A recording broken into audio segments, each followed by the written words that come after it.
Welcome to Kenton's videos. Enjoy the video. You have access and the report ID.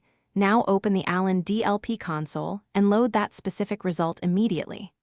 Once loaded, make sure to attach raw logs and related artifacts so you can trace the activity. This prevents guesswork. Check the impacted user and endpoint details first because they guide your priority.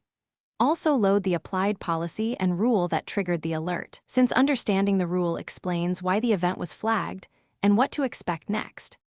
Once you have context, examine the alert details to confirm it's not a false positive. Compare the flagged content against data classification and the exact rule match.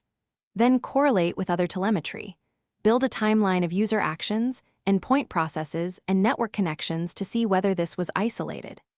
Extract indicators of compromise, hashes, addresses, or file names, and cross-reference them in threat intel or prior incidents. Because linking related event speeds accurate triage, finalize by documenting scope and root cause, and generate an exportable report with IOCs and timeline so others can review. This ensures repeatability. Then take remediation. Isolate affected endpoints, revoke credentials if required, remove or quarantine offending files, and patch vulnerabilities tied to the incident. Finally, notify stakeholders with the evidence bundle. If something looks inconsistent, a key troubleshooting tip is to rerun the same query with a wider time window and raw log mode. This often reveals missed context or delayed logs.